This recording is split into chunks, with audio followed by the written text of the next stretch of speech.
اہل بیت سے محبت ہمارے ایمان کا جز ہے، اور یہ نعرہ لگانے میں بھی کوئی حرج بولو نہیں ہے.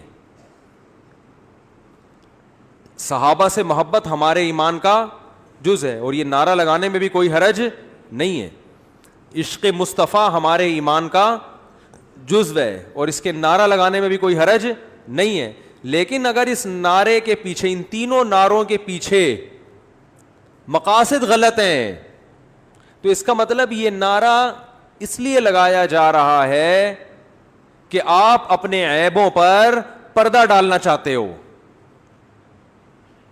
اہل بیت سے محبت اہل بیت کی اطاعت کا نام ہے. اطاعت نام کی. حضرت حسین کی پوری داڑھی تھی یا نہیں تھی؟ مجھے یہ بتاؤ،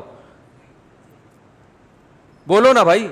کتنے لوگ ہیں حضرت حسین کی محبت میں داڑیاں رکھتے ہیں؟ اہل بیت کی محبت میں حضرت علی کی داڑھی تھی یا نہیں تھی؟ حضرت علی تکبیر اولا سے نماز چھوڑتے تھے؟ مجھے یہ بتاؤ، بولو نا کیا ہو گیا؟ حضرت علی رضی اللہ تعالی عنہ تہجد گزار تھے یا نہیں تھے؟ نہ تکبیر اولا کبھی فوت ہوئی الا ماشاء اللہ. حضرت حسین رضی اللہ تعالی عنہ تو کربلا میں بھی جماعت سے نمازیں پڑھ رہے ہیں، کربلا کے میدان میں. آج اہل بیت سے محبت کرنے والوں میں کتنے ہیں جو تکبیر اولا سے نماز پڑھتے ہیں؟ کتنوں کی داڑیاں ہیں؟ چہرہ اہل بیت کے مطابق بنانے کے لیے تیار نہیں ہے. آپ تقریریں دیکھو. صحابہ سے محبت کے کتنے لوگ دعوے دار ہیں، لیکن کیا صحابہ کو فالو کیا جا رہا ہے؟ صحابہ داڑیاں رکھتے تھے کہ نہیں رکھتے تھے؟ بولو نا بھائی کیا ہو گیا؟ ربیع الاول صحابہ کے دور میں کئی بار آیا. کیا کسی ایک صحابی نے وہ کچھ کیا جو آج ہو رہا ہے ربیع الاول میں؟ بولو نا بھائی. کسی صحابی نے کوئی کیک کاٹا یا نبی کی برتھ ڈے منائی؟ تو چونکہ فالو نہیں. دیکھو گھر میں دو بچے ہوتے ہیں نا، اسی طرح قرآن و حدیث کا لیبل بہت لگایا جا رہا ہے. قرآن، میں صرف قرآن کو مانتا ہوں، میں صرف قرآن کو. منکرین حدیث کیا کہتے ہیں؟ میں صرف قرآن کو مانتا ہوں، صرف قرآن کو مانتا ہوں. ارے قرآن خود نبی کی اطاعت کا حکم دے رہا ہے. اب چونکہ قرآن کی ان آیتوں کو نہیں مانتے نا جس میں نبی کی اطاعت کا حکم دیا گیا ہے، تو اب ان کو پتہ ہے مجرم ہے، لہذا وہ یہ نہیں کہیں گے کہ ہم جو ہے وہ حدیث کو نہیں مانتے، ہم جو ہے صحابہ کو نہیں مانتے. وہ یہ نہیں، وہ کہیں گے ہم قرآن کو مانتے ہیں جو اللہ کی آخری کتاب، اور قرآن کے سچے عاشق ہم ہیں. او بھائی آپ اس لیے یہ دعویٰ کر رہے ہو کہ آپ قرآن کو مانتے نہیں ہو. اسی طرح آج بہت سے لوگ ہم صرف قرآن و حدیث کو مانتے ہیں. مقصد ان کا قرآن و حدیث نہیں، فقہا کا انکار ہے کہ قرآن و حدیث کی وہ تشریح جو فقہا نے کی ہے وہ نہیں مانیں گے، جو ہماری کھوپڑی میں آئے گی وہ مانیں گے ہم. لیکن وہ یہ لیبل نہیں لگائیں گے کہ ہم فقہ کو نہیں مانتے. لیبل یہ ہوگا ہم صرف کس کو مانتے ہیں؟ قرآن و حدیث کو. لیبل پہ کام چل رہا ہے مارکیٹ میں ہول سیل کے حساب سے. جس آدمی نے قرآن و سنت کی کوئی بھی بات اپنے پیر و مرشد کے کہنے پہ رد کرنی ہے وہ بزرگی کا لیبل لگاتا ہے. ہم بزرگوں کو مانتے ہیں. نہیں آ رہی بات؟ ان میں سے زیادہ تر لوگ، سب نہیں، نہ تو قرآن کو مانتے ہیں، نہ قرآن و حدیث کو مانتے ہیں، نہ بزرگوں کو مانتے ہیں، نہ صحابہ کو مانتے ہیں. شاعر نے کیا بہترین بات کی ہے، شرط ایمان مصطفیٰ سے والہانہ پیار ہے. یعنی مصطفیٰ صلی اللہ علیہ وسلم سے جب تک والہانہ پیار نہیں ہوگا ایمان کی شرط مکمل نہیں ہوگی. لیکن اگلے مصرے میں انہوں نے کہا پیار لیکن پیروی ہے، پیروی دشوار ہے. پیار نام دعووں کا نہیں ہے، پیار نام کس کا ہے؟ پیروی کا، فالو کرنا. اور کہا فالو کرنا بہت مشکل ہے.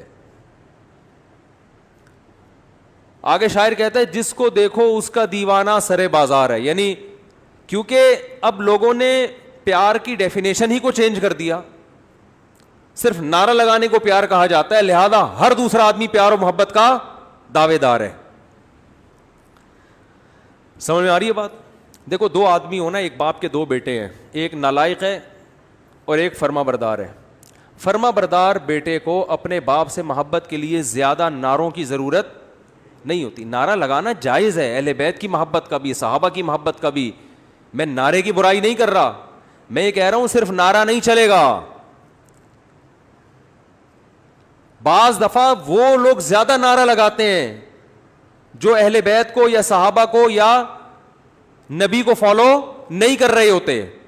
وہ زیادہ بڑے بڑے نعرے لگا رہے ہوتے ہیں.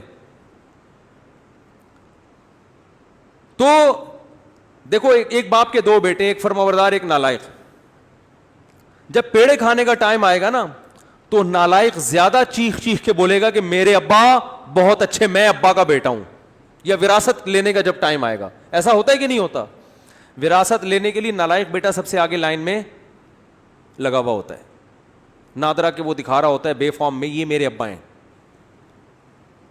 تو بھائی یہ زندگی میں بھی تو آپ کے ابا تھے. چلو زندگی میں خدمت نہیں کی, اب آپ اپنے ابا کے لیے کیا کوئی کنواں وقف کرنا چاہتے ہو وراثت لے کے, یا کیا کرنا چاہتے ہو؟ تو آج نعروں پر مدار ہے, نعروں پر. جو زیادہ نعرے نہیں لگاتا, دیکھو جو میت پہ پھوٹ پھوٹ کے رو رہا ہوتا ہے, لوگ کہتے ہیں اس کو بڑی محبت تھی, حالانکہ کمبخت نے ابا کی بیماری میں ایک ڈھیلا بھی خرچ نہیں کیا ہوتا, بعض دفعہ, سب نہیں. بلکہ مارنے والا رو رہا ہوتا ہے سب سے زیادہ. تو جس نے قتل کیا ہوتا ہے نا, جنازے میں سب سے زیادہ, آپ نے دیکھا نہیں ہے کیا؟ ارے ایسے بہت سے واقعات ہیں, جس نے قتل کیا سب سے زیادہ جنازے میں وہی رو رہا ہوتا, تاکہ کسی کو شبہ ہی نہ ہو. اور اسی سے شبہ ہوتا ہے بھئی اتنا کیوں رو رہا ہے, حالانکہ اس کے کچھ لگتے بھی نہیں ہے, یہ اتنا کیوں رو رہا ہے, اس سے شبہ ہوتا ہے. بہت سے لوگوں پہ شبہ ہوا ہے, آپ کو پتہ ہی ہوگا کس کس کی بات ہو رہی ہے. بہت سے لوگ ایسے ہیں جو اتنا روئے ہیں مارنے کے بعد کہ شروع میں تو ہمیں لگا کہ واقعی غم ہوا ہے, پھر ہمیں اندازہ ہوا بھائی یہ مسئلہ, اتنا تو آدمی اپنے باپ کے جنازے میں نہیں رو رہا ہوتا ہے یار.